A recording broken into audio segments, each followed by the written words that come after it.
बिस्मिल्लाहिर्रहमानिर्रहीम। आज हमारा बायोलॉजी का दूसरा टॉपिक है माइक्रोस्कोप। माइक्रोस्कोप क्या है? तो सबसे पहले हम माइक्रोस्कोप को स्टडी करेंगे कि माइक्रोस्कोप है क्या चीज़। तो माइक्रोस्कोप हमारे पास एक ऐसा इंस्ट्रूमेंट है जिसके ज़रिए हम स्मॉल पार्टिकल्स को या स्मॉल ऑब्जेक्ट्स को या स्मॉल बॉडीज़ को स्टडी करते हैं।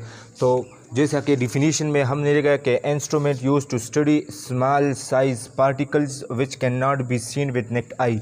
जो ऑब्जेक्ट या जो पार्टिकल या जो बॉडी हमें अपने आंखों से नज़र नहीं आता, उसको देखने के लिए, उसको स्टडी करने के लिए हम माइक्रोस्कोप इस्तेमाल करते हैं। जैसा कि हमने देखा कि रॉबर्ट हुक ने जो सेल डिस्कवर किया था वो भी अंडर माइक्रोस्कोप डिस्कवर किया था। तो इसी तरह सेल हो गया, वायरस हो गया, डिफरेंट जो है वो स्मॉल पार्टिकल्स है, उसको स्टडी करने के लिए हमारे पास जो इंस्ट्रूमेंट इस्तेमाल होता है, इस इंस्ट्रूमेंट का नाम है माइक्रोस्कोप। माइक्रोस्कोपी वो टेक्निक है जिसके ज़रिए हम माइक्रोस्कोप में स्मॉल ऑब्जेक्ट की स्टडी करते हैं। तो इस टेक्निक को माइक्रोस्कोपी कहते हैं। जिस तरह के इसकी मीनिंग से ज़ाहिर है, micro mean small and scopy mean to look at. The technique use to study small size particle with the help of microscope. Microscope की मदद से जो हम स्मॉल साइज़ पार्टिकल्स की या स्मॉल साइज़ बॉडीज़ की स्टडी करते हैं, तो उस टेक्निक का नाम है माइक्रोस्कोपी। अच्छा, माइक्रोस्कोप में हम स्मॉल ऑब्जेक्ट क्यों देखते हैं? तो माइक्रोस्कोप में जो है 2 टाइप ऑफ लेंस लगे हुए थे। एक को हम आईपीस कहते हैं, जो आपको पिक्चर में दिखाई देगा। एक को आई लेंस कहते हैं और दूसरे को ऑब्जेक्टिव लेंस कहते हैं। तो ये जो लेंसेज है, ये हमारे साथ जो स्मॉल साइज पार्टिकल्स है उसको मैग्नीफाई करता है, मीन इसके जो इमेज है उसको लार्ज करता है। तो जिस तरह मैग्नीफिकेशन में हमने कहा कि the process of enlarging the apparent size, not the physical size of a something, of a somethings, ठीक है। तो मैग्नीफिकेशन जो है हमारे पास वो प्रोसेस है जिसके ज़रिए हम स्मॉल पार्टिकल्स की या स्मॉल साइज़ जो बॉडी है उसकी इमेज को एनलार्ज करते हैं, उसकी साइज़ को एनलार्ज करते हैं। मगर यहाँ साइज़ से मुराद अपीरेंट साइज़ है, उसका जो असल साइज़ है जिसको हम फिज़िकल साइज़ कहते हैं वो एनलार्ज नहीं होता। अपीरेंट साइज़ जो ज़ाहिरी साइज़ है, जो हमें दिखाता है, जो हमें माइक्रोस्कोप में दिखता है, असल में वो साइज़ सिर्फ जो अपीरेंट साइज़ है, ज़ाहिरी साइज़ है, वो इंक्रीज़ होता है। फिज़िकल साइज़ जो है वो ऑब्जेक्ट का या जो पार्टिकल है, स्मॉल पार्टिकल, उसका वही का वही रहता है।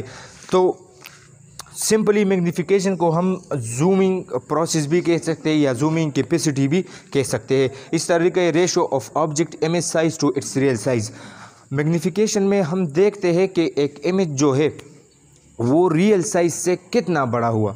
तो ये कितना बड़ा करना इमेज का ये डिपेंड करता है माइक्रोस्कोप पे कि किस टाइप ऑफ माइक्रोस्कोप जो है हमने कौन सा इस्तेमाल किया है। इंशाल्लाह हम लेटर पढ़ेंगे टाइप ऑफ माइक्रोस्कोप में, तो उसमें डिफरेंट माइक्रोस्कोप की डिफरेंट मैग्नीफिकेशन पावर होती है। तो मैग्नीफिकेशन से हम सिर्फ सिंपली ये कंक्लूड करते हैं कि ये जो है हमारे पास जूमिंग कैपेसिटी है, या इसको हम रेशो भी कह सकते हैं कि इसकी रियल साइज़ जो कितनी थी और जो हमने इंस्ट्रूमेंट के ज़रिए देखा उसने कितना एनलार्ज किया है। तो मैग्नीफिकेशन के बारे में हम आते हैं रिजोल्यूशन। अच्छा, जब एक इमेज मैग्नीफाई होता है, हमारे पास एनलार्ज होता है, तो रिजोल्यूशन की नीड क्या है? हम रिजोल्यूशन को माइक्रोस्कोप में क्यों पढ़ते? तो रिजोल्यूशन को इसलिए पढ़ते हैं कि अगर सिर्फ मैग्नीफिकेशन पर जो है हम फोकस करेंगे, रिजोल्यूशन पे नहीं करेंगे, तो इमेज हमारे साथ ब्लर होगा, जिसको स्टडी करना बहुत मुश्किल हो जाएगा। तो इसीलिए रिजोल्यूशन जो है, इसका मतलब ही यही है जो रिजोल्यूशन का, कि मेक क्लियरली विजिबल, कि हमारे साथ एक ऑब्जेक्ट जो है उसको क्लियरली हमारे पास जो है हम माइक्रोस्कोप में देखते हैं। तो लेंस की magnification power as well as resolution power को हम देखते हैं कि ये हमारे पास जो इमेज इसने बनाया है ये कितना क्लियर है। अगर मैग्नीफाई होगा इमेज और क्लियर नहीं होगा तो हम उसको स्टडी नहीं कर सकते। तो इसलिए मैग्नीफिकेशन के साथ साथ रिजोल्यूशन भी जो है वो बड़ी इंपॉर्टेंस रखती है। तो रिजोल्यूशन के the ability of microscope to distinction to adjacent structure as a separate, यानी फॉर एग्जांपल हमारे पास ये 2 पॉइंट्स है, ये कितना एक दूसरे से जो है वो सेपरेट है, तो इसी को हम जो है वो रिजोल्यूशन कहते हैं।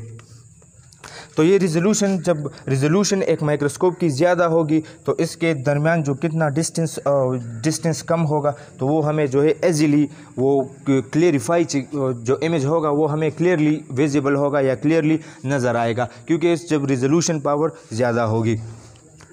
Higher resolution power mean the better the clarity and detail of the image. जब रिजोल्यूशन पावर जो है वो ज़्यादा होगा तो इमेज हमारे पास क्लियर होगा, और जब इमेज क्लियर होगा तो हम उस इमेज का डिटेल में स्टडी कर सकते हैं कि इसमें अंदर क्या क्या है या ये किस किस चीज़ से बना हुआ है। जो भी स्टडी हम उस ऑब्जेक्ट के रिलेटेड करते हैं, तो अगर रिजोल्यूशन पावर ज़्यादा होगा तो इमेज में क्लियरिटी ज़्यादा होगा, और जब क्लियरिटी ज़्यादा होगा तो हम डिटेल से उस इमेज को पढ़ सकते हैं या रीड कर सकते हैं। अच्छा, ये रिजोल्यूशन जो है हमने फार्मूले के resolution inversely proportional to wavelength. इंशाल्लाह इसको हम अब जब टाइप पढ़ेंगे तो इसको मैं एक्सप्लेन करूँगा। फिर तो आते हैं अब टाइप ऑफ माइक्रोस्कोप की तरफ। टाइप ऑफ माइक्रोस्कोप में हम जो है हमारे पास मेजर 3 टाइप है। उसमें एक है सिंपल माइक्रोस्कोप। सिंपल माइक्रोस्कोप क्या है? A microscope use a single convex lens for magnification, जिसमें हम सिर्फ और सिर्फ एक कन्वेक्स लेंस होता है जिसको हम मैग्नीफाइंग ग्लास कहते हैं। मैग्नीफाइंग ग्लास में सिर्फ एक ही कन्वेक्स लेंस होता है और वो इमेज को अपनी रियल साइज से ज़्यादा एनलार्ज कर देता है। तो सिंपल माइक्रोस्कोप के बाद हम दूसरे टाइप ऑफ जो कंपाउंड माइक्रोस्कोप है, लाइट माइक्रोस्कोप है, और इसके अलावा जो इलेक्ट्रॉन माइक्रोस्कोप है उसके बारे में स्टडी करते हैं। मगर फिर जो है ये मैग्नीफिकेशन रेजोल्यूशन को एक बार फिर मैं आपको बताता हूँ कि मैग्नीफिकेशन जो है वो इनलार्जिंग प्रोसेस है, कि एक इमेज कितना इनलार्ज हुआ।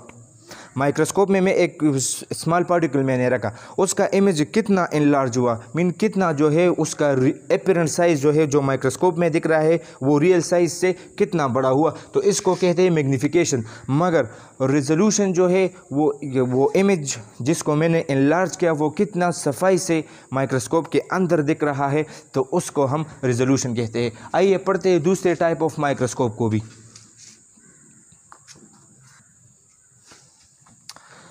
अच्छा, तो सिंपल माइक्रोस्कोप के बारे में हमने पढ़ा कि इसमें सिर्फ एक कन्वेक्स लेंस इस्तेमाल होता है मैग्नीफिकेशन के लिए। फिर जो है दूसरा है लाइट माइक्रोस्कोप। लाइट माइक्रोस्कोप के 2 टाइप्स है, एक सिंपल लाइट माइक्रोस्कोप है और दूसरा कंपाउंड लाइट माइक्रोस्कोप है। सिंपल लाइट माइक्रोस्कोप में एक आई पीस होता है और एक जो है वो ऑब्जेक्टिव लेंस होता है। तो और कंपाउंड लाइट माइक्रोस्कोप में दोनों में डिफरेंस ये, दोनों के लिए जो सोर्स है मैग्नीफिकेशन के लिए जो हम सोर्स इस्तेमाल करते हैं तो वो लाइट होता है, इसी वजह से हम इसको कहते हैं कि लाइट माइक्रोस्कोप। मगर इसमें एक सिंपल लाइट माइक्रोस्कोप होता है, दूसरा कंपाउंड होता है। तो जो सिंपल होता है उसमें जो ऑब्जेक्टिव लेंस है वो एक ही होता है, और कंपाउंड माइक्रोस्कोप में आप इमेज में देख सकते हो सिंपल लाइट माइक्रोस्कोप की तस्वीर, उसमें एक आई पीस है और एक जो है वो ऑब्जेक्टिव लेंस है। कंपाउंड लाइट माइक्रोस्कोप की तस्वीर भी आप देख सकते हो कि वहाँ पर जो है वो 1 या 2 आई पीस होते हैं, और जो ऑब्जेक्टिव लेंस होते हैं वो 1 से ज़्यादा होते हैं, तकरीबन 3 तक होते हैं। तो कंपाउंड जो सिंपल लाइट माइक्रोस्कोप है इसकी मैग्नीफिकेशन पावर स्पेसिफिक होती है, मगर कंपाउंड लाइट माइक्रोस्कोप में उसमें ऑब्जेक्टिव में जो आपको तस्वीर में दिखाई देता है कि ऑब्जेक्टिव लेंसेज जो होते हैं उसमें 3 टाइप्स है, तो उसकी मैग्नीफिकेशन को हम चेंज कर सकते हैं। देख सकते हैं कि हम ये जो है कितना क्लियरली हमारे पास जो है ये इस मैग्नीफाई होता है ये पिक्चर जो हमने इस्तेमाल किया है। तीसरा जो माइक्रोस्कोप का टाइप है वो है transmission electron microscope. Transmission electron microscope के में हम जो है बीम ऑफ इलेक्ट्रॉन इस्तेमाल करते हैं। लिखते हैं बीम ऑफ इलेक्ट्रॉन्स जो है वो मैग्नीफिकेशन के लिए इस्तेमाल करते हैं। तो बीम ऑफ इलेक्ट्रॉन जो है वो फॉर एग्जांपल ये एक ऑब्जेक्ट पड़ा हुआ है, यहाँ से बीम ऑफ इलेक्ट्रॉन जो है ये पड़ता है, जब ये रिफ्लेक्ट होता है तो ये हमें इमेज देता है जो हम ट्रांसमिशन इलेक्ट्रॉन माइक्रोस्कोप में देख सकते हैं। तो ट्रांसमिशन इलेक्ट्रॉन माइक्रोस्कोप के ज़रिए हम internal part of the cell को जो है वो स्टडी कर सकते हैं कि ये जो सेल है इसकी इंटरनल या उसके ऑर्गेनेलीज को, इसके इंटरनल क्या क्या पार्ट्स है, या सिंपली हम कह सकते हैं कि सेल के ऑर्गेनेलीज को भी हम ट्रांसमिशन इलेक्ट्रॉन माइक्रोस्कोप को के ज़रिए स्टडी कर सकते हैं। तो इसमें हम बीम ऑफ इलेक्ट्रॉन जो है वो इस्तेमाल करते हैं। तकरीबन जिस ट्रांसमिशन इलेक्ट्रॉन माइक्रोस्कोप आप तस्वीर में देख सकते हो कि इसमें एक वैक्यूम होता है, एक चैम्बर होता है जिसमें हम डेड सेल जो है वो इस्तेमाल करते हैं मैग्नीफिकेशन के लिए, क्योंकि हम वैक्यूम में जो है वो लिविंग सेल को इस्तेमाल नहीं कर सकते। जब सेल को एक्सट्रैक्ट करेंगे तो यकीनन वो सेल जो है वो डेड ही होगा। तो हम जो है डेड सेल को वैक्यूम में रख के ट्रांसमिशन इलेक्ट्रॉन माइक्रोस्कोप के ज़रिए हम वो देख सकते हैं। चौथा जो टाइप है वो है scanning electron microscope. Scanning electron microscope के ज़रिए हम एक ऑब्जेक्ट की 3D इमेज को, यानी उसको 3 डायमेंशनली हम स्टडी कर सकते हैं। किसके ज़रिए? 3D स्कैनिंग इलेक्ट्रॉन माइक्रोस्कोप के ज़रिए। अच्छा, मैंने पहले वहाँ पे एक फार्मूला लिखा था कि जो रिजोल्यूशन है वो इन्वर्सली प्रोपोर्शन है लैम्डा के। तो इसका क्या मतलब है? देखो, ये एक ऑब्जेक्ट है,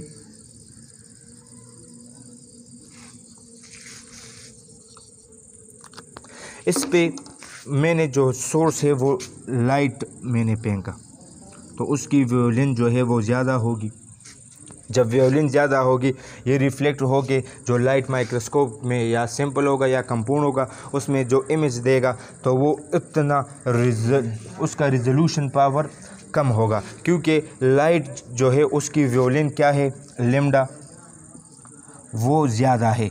जब लैम्डा ज़्यादा है तो उसकी रिजोल्यूशन पावर कम होगी बनिस्बत इलेक्ट्रॉन के। अब दूसरी तरफ हम इलेक्ट्रॉन, ये लाइट है। अच्छा, दूसरी तरफ हमारे पास जो है वो इलेक्ट्रॉन है जिसकी वेवलेंथ बहुत कम होती है। जब वेवलेंथ कम होगी तो आपने फिजिक्स में पढ़ा होगा कि फ्रीक्वेंसी ज़्यादा होगी। जब फ्रीक्वेंसी ज़्यादा होगी तो एनर्जी ज़्यादा होगा। तो ये जब ट्रांसमिट करेगा और हमें ट्रांसमिशन इलेक्ट्रॉन माइक्रोस्कोप में जो इमेज देगा, तो वो उसकी मैग्नीफिकेशन और रिजोल्यूशन पावर क्या होगी? ज़्यादा होगी। तो इलेक्ट्रॉन माइक्रोस्कोप में रिजोल्यूशन पावर इसलिए ज़्यादा है कि जो इलेक्ट्रॉन्स की वेव है उसकी जो वेवलेंथ है वो कम है। जब वेवलेंथ कम होगा तो रिजोल्यूशन ज़्यादा होगा, जब वेवलेंथ ज़्यादा होगा तो रिजोल्यूशन कम होगा। इसी वजह से जो कंपाउंड लाइट माइक्रोस्कोप है या सिंपल लाइट माइक्रोस्कोप है, तो उसकी रिजोल्यूशन पावर जो है वो ट्रांसमिशन इलेक्ट्रॉन माइक्रोस्कोप की बनिस्बत कम होती है, क्योंकि जो वहाँ पे सोर्स ऑफ लाइट इस्तेमाल होता है और यहाँ पर जो है सोर्स ऑफ इलेक्ट्रॉन इस्तेमाल होता है। तो लाइट की वेवलेंथ ज़्यादा होगी, एनर्जी कम होगी, तो ट्रांसमिशन इलेक्ट्रॉन में इलेक्ट्रॉन की वेवलेंथ जो है वो कम होगी। इसी तरह फ्रीक्वेंसी और एनर्जी ज़्यादा होगी। एक टेबल में हम स्टडी करते हैं कि माइक्रोस्कोप और इसकी रिजोल्यूशन और मैग्नीफिकेशन पावर को। जो कंपाउंड माइक्रोस्कोप है उसकी रिजोल्यूशन पावर 250 नैनोमीटर है। अगर दो ऑब्जेक्ट के दरमियान जो सेपरेशन है वो 250 नैनोमीटर होगी, तो ये जो है ये कंपाउंड माइक्रोस्कोप हमें वो डिफ्रेंशिएट कर सकता है, अपार्ट कर सकता है। और इसकी मैग्नीफिकेशन जो है 1000 to 2000x होगी। मीन जो इमेज की रियल साइज़ है उससे 1000 टाइम बढ़ा के वो जो है हमें वो इमेज दे सकता है। तो मैंने पहले भी कहा कि मैग्नीफिकेशन का मतलब है एनलार्जिंग, रिजोल्यूशन का मतलब है क्लियरिटी, या जो हम दो ऑब्जेक्ट के दरमियान जो अपार्टमेंट है उसको हम कह सकते हैं। स्कैनिंग इलेक्ट्रॉन माइक्रोस्कोप में हम 0.14 नैनोमीटर तक, अगर दो ऑब्जेक्ट के दरमियान या दो स्मॉल ऑब्जेक्ट के दरमियान डिस्टेंस जो है वो 0.14 नैनोमीटर होगी, तो वो जो है स्कैनिंग इलेक्ट्रॉन माइक्रोस्कोप हमें डिफ्रेंशिएट कर सकता है, अपार्ट कर सकता है। और ये 1 मिलियन टाइम, यानी ऑब्जेक्ट का, ये फॉर एग्ज़ाम्पल हमारे पास एक स्मॉल ऑब्जेक्ट है, इसका 1 मिलियन टाइम साइज़ बढ़ाकर जो है स्कैनिंग इलेक्ट्रॉन माइक्रोस्कोप हमको दिखा सकता है। इस तरह ट्रांसमिशन इलेक्ट्रॉन माइक्रोस्कोप जो है वो उसकी जो रिजोल्यूशन पावर है वो 2.3 नैनोमीटर है। अगर उसी तरह अगर ये जो 2 पॉइंट्स है इसके दरमियान लेट्स सपोज जो डिस्टेंस है वो 2.3 नैनोमीटर है, तो ये इजीली जो है ट्रांसमिशन इलेक्ट्रॉन माइक्रोस्कोप हमें रिजॉल्व कर सकता है या अपार्ट कर सकता है। और इसकी जो इमेज है वो तकरीबन ये हमें 3 लाख गुना जो है वो बढ़ा के अपनी जो इसकी रियल साइज़ है उससे 3 लाख गुना बढ़ा के ये हमें दिखा सकता है। तो ये जो है डिफरेंट टाइप ऑफ माइक्रोस्कोप है, उसकी रिजोल्यूशन पावर, उसकी मैग्नीफिकेशन पावर। उम्मीद है आप लोगों को ये टॉपिक समझ में आ गया होगा। अगर इस टॉपिक के रिलेटेड कोई भी क्वेश्चन हो तो आप कमेंट सेक्शन में पूछ सकते हो। Thank you.